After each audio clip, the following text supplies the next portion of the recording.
So what is MongoDB? MongoDB is, most importantly, a database. It's a database, but the company behind MongoDB, which is focused on that database and a couple of our products, which I'll also talk about in this course. So the company behind that is also called MongoDB. But with MongoDB, I of course mean the database.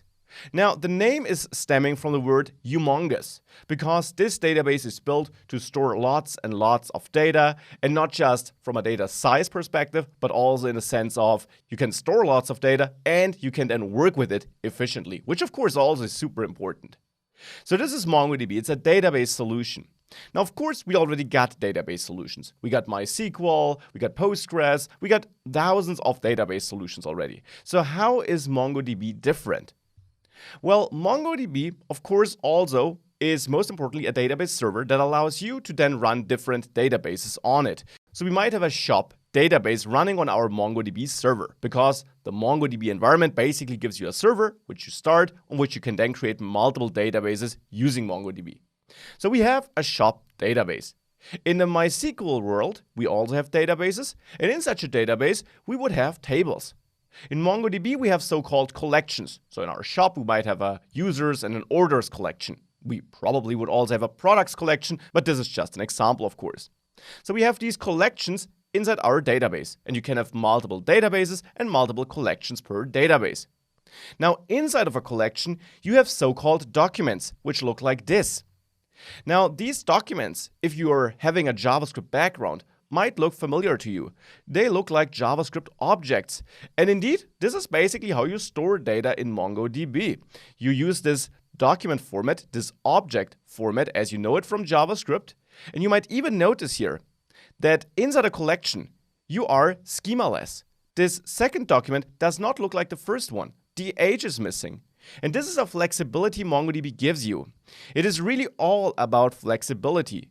Where SQL-based databases are very strict about the data you have to store in there, MongoDB is more flexible. You can store totally different data in one and the same collection, and therefore your database can grow with your application and your application needs. Of course, typically you will have some kind of structure in one collection because your app typically requires some type of structure to work with the data. And in this course, we'll actually have a whole module where I talk just about data structures and relations, and where I will make it clear how you can structure it, how you can follow best practices, how you want to structure different related data, and so on. But you are schemaless, and that is one important thing. Now, inside a document, as I mentioned, you use these JavaScript objects to store your data. To be precise, you use a format called JSON.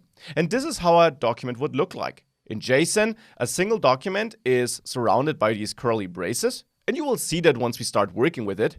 And then we have our keys in there, so that would be a key.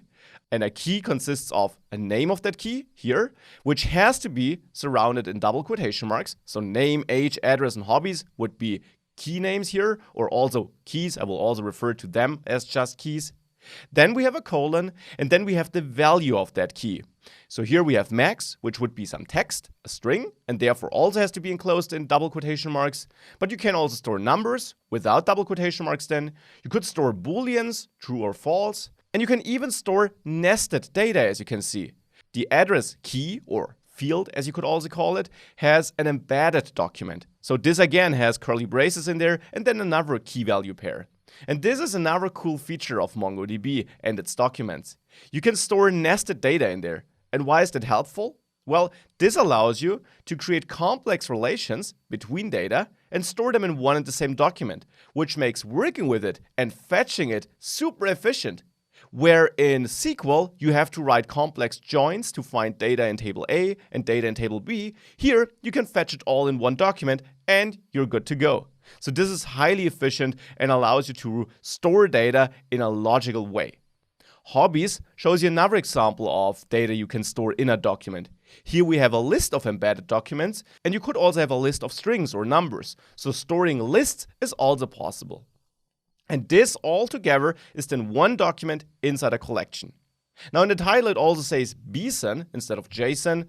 Well, behind the scenes on the server, MongoDB converts your JSON data, which is this format you see here, to a binary version of it, which can basically be stored and queried more efficiently You don't need to worry about that. We work with this JSON thing. We work with this object thing throughout the course.